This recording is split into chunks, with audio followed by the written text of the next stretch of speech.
Greetings, everyone. The Russian Ministry of Defense is collapsing, and Putin is carrying out the most brutal purge in history. Ladies and gentlemen, the Russia-Ukraine war is not only raging on the front lines, but an even more terrifying earthquake is sweeping away the most powerful circles right inside the Kremlin. Is Vladimir Putin entering the death throes of a regime as paranoia and suspicion drive him to eliminate even his closest allies? In today's video, we will decode the white death that is engulfing the Russian Ministry of Defense. From the shocking 19-year prison sentence of Pavel Popov to the mysterious disappearance of top generals under Sergei Shoigu, is this a true anti-corruption campaign to save the military operation, or a deadly chess game between the FSB and the military to find a scapegoat for the humiliating failures in Ukraine? Ladies and gentlemen, the final days of a dictatorship often end in a grim scenario. In the delirium of paranoia, when absolute power begins to waver, the leader often turns to purge even his closest associates. Trusted advisors who were once the most reliable suddenly become enemies as the tyrant tries every way to cling to the last remnants of power. And it seems that Vladimir Putin is entering those very death throes. The Russian Ministry of Defense is on the verge of collapse as Putin aggressively eliminates high-ranking officials to cover up his disastrous failures. An empire that has lasted 26 years is cracking from within. On April 10, the Moscow Times reported a shocking event. Pavel Popov, former Deputy Minister of Defense of Russia, was sentenced to 19 years in prison after a dramatic military trial.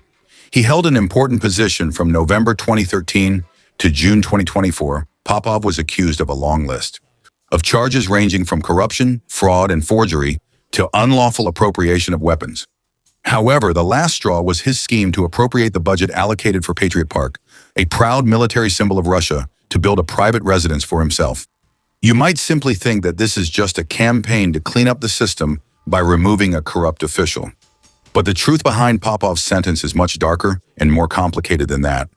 He was a key ally, a right-hand man of former Defense Minister Sergei Shoigu. Popov's imprisonment is not an isolated event, but part of a brutal purge that Putin is carrying out. For the past 2 years, Putin has continuously wielded the axe of purges throughout the Ministry of Defense, launching a series of criminal investigations to eliminate the architects of the war in Ukraine. Through the Federal Security Service, FSB, Putin targets high-ranking officials with any charges that can be used to convict them, even the flimsiest ones. On the surface, this is portrayed as a fierce anti-corruption campaign. But in reality, it's the effort of a paranoid ruler trying to eliminate anyone who could expose his disastrous failure as a military leader. Everything started to explode on May 12, 2024, when Putin decided to remove Sergei Shoigu from the position of Minister of Defense. Shoigu was probably the luckiest one, as he was only transferred to the Security Council. Meanwhile, his subordinates had to face a much more tragic fate as the entire apparatus was dismantled. The next person to face the chopping block was Yuri Knessel. Just 2 days after Shoigu's downfall, Knessel, the head of the Personnel Department of the Ministry of Defense, was arrested. Authorities claim to have found over $1 million in cash and many valuable items at his home, allegedly bribes from a business in exchange for unclear privileges. These vague accusations later became a familiar formula that Putin repeatedly used to target Shoigu's inner circle. Even now, the fate of Knessel remains unknown. There has been no official announcement about where he is or what sentence he might be facing. That frightening silence. It's just a prelude to the next blows. The next victim is Vadim Samarin, the head of the Communications Department of the Ministry of Defense. The old scenario is being repeated. Samarin was accused of accepting nearly $450,000 in bribes from a communications equipment manufacturer in exchange for lucrative government contracts. As a result, in April 2025, Samarin was sentenced to 7 years in prison. However, before Samarin was led away in chains, other dominoes had already begun to fall. Dmitry Bulgakov, former Deputy Minister of Defense in charge of logistics for 15 years, was arrested in July 2024 after being dismissed at the end of 2022. He was thrown into the notorious Lipatovo prison to await trial on vague corruption charges. Bulgakov was the one responsible for logistics when the invasion of Ukraine began. It can be understood that his arrest was essentially a punishment for the failure of the special military operation, a war that Putin initially thought would be an easy walk in the park. When the plan to defeat Ukraine in a few weeks fell apart, Putin's confidence also vanished. Instead, suspicion turned inward. Instead of seeking solutions, Putin demanded scapegoats. All of these people were allies of Shoigu, and the list of victims did not stop there. Yuri Satovenko was the next name. He was once the Deputy Minister of Defense and was dismissed in May 2020. In 2024, right after Shoigu left. Unlike the others, Satovenko was not immediately arrested for corruption. He seemed to have disappeared from the public eye until shocking news broke in December 2025. Yuri Satovenko had died. A tragic and mysterious ending. It closed the final chapter for one of the most powerful figures under Shoigu. The Kremlin's blacklist continues to grow. In an unprecedented purge, Vladimir Sestrov, formerly a top official in the Russian Ministry of Defense's Technology Innovation Development Department, was sentenced to 6 years in prison in July 2025, with charges of fraud and embezzlement.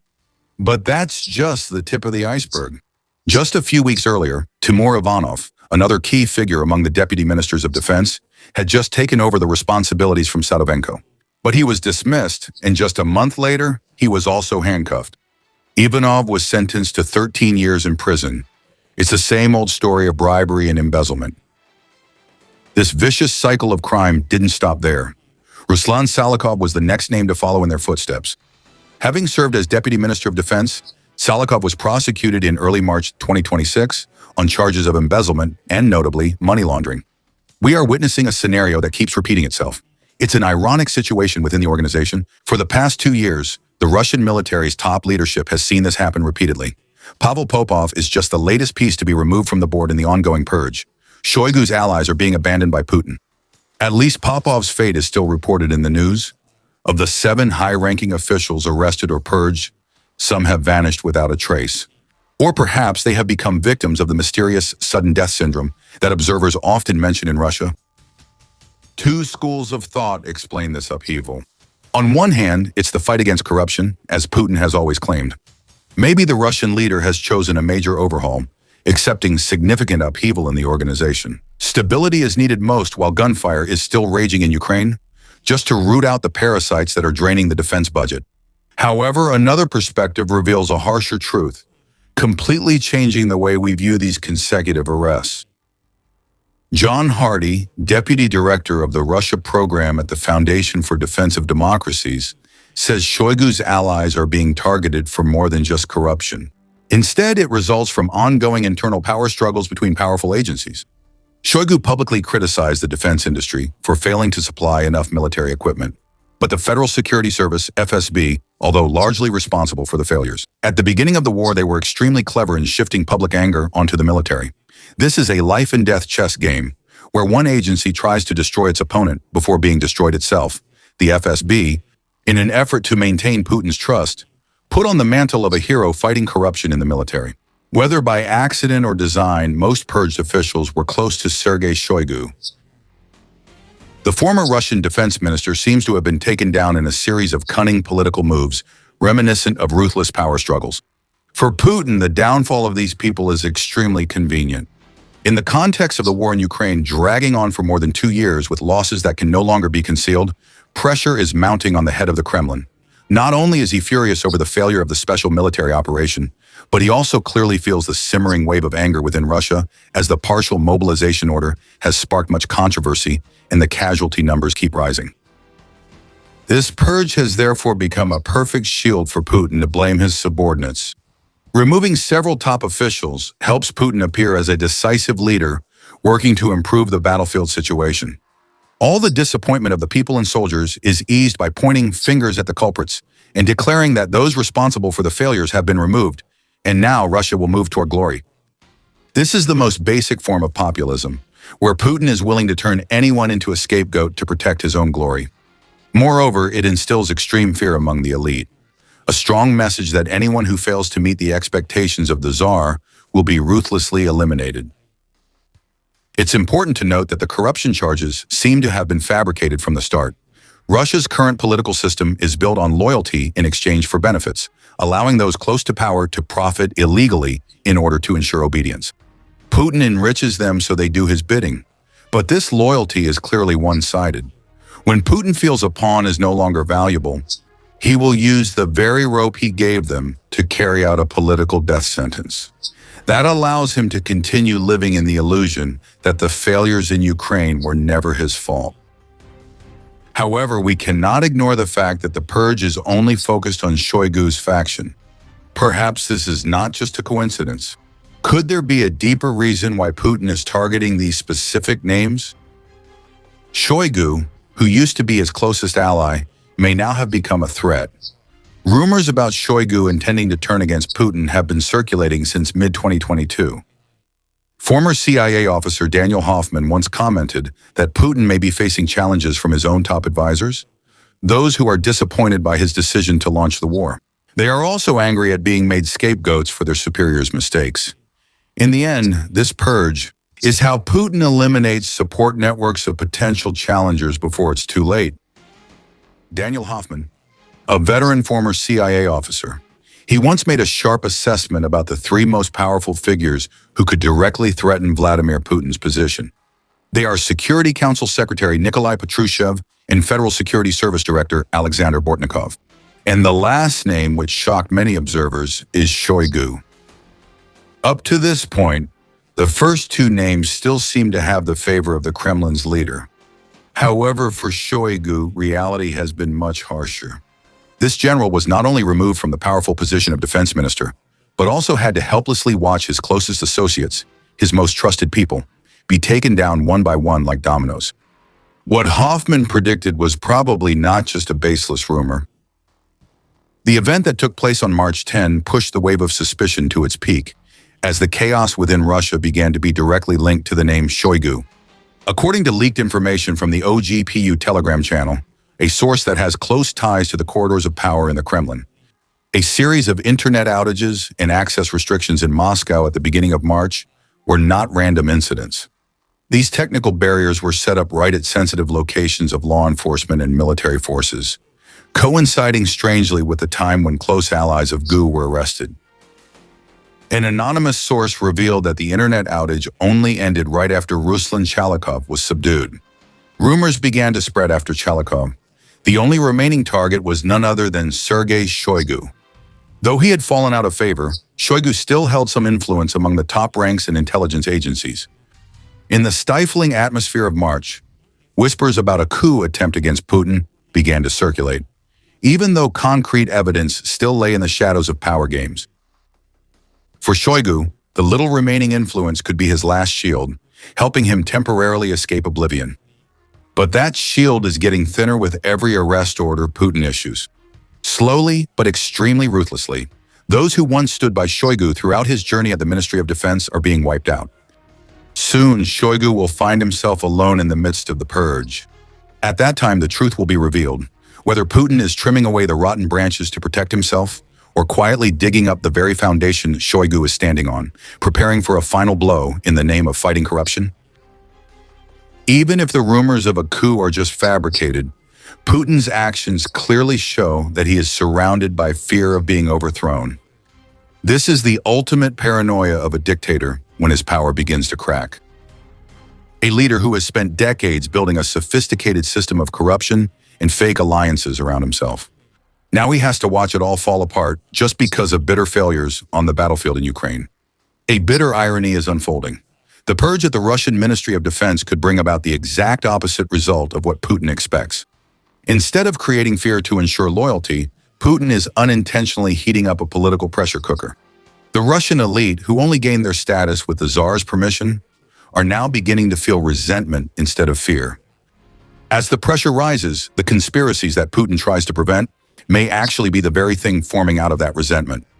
If even a longtime loyal ally like Shoigu and his subordinates can become targets, then clearly no one in this system feels safe from Putin's paranoid wrath.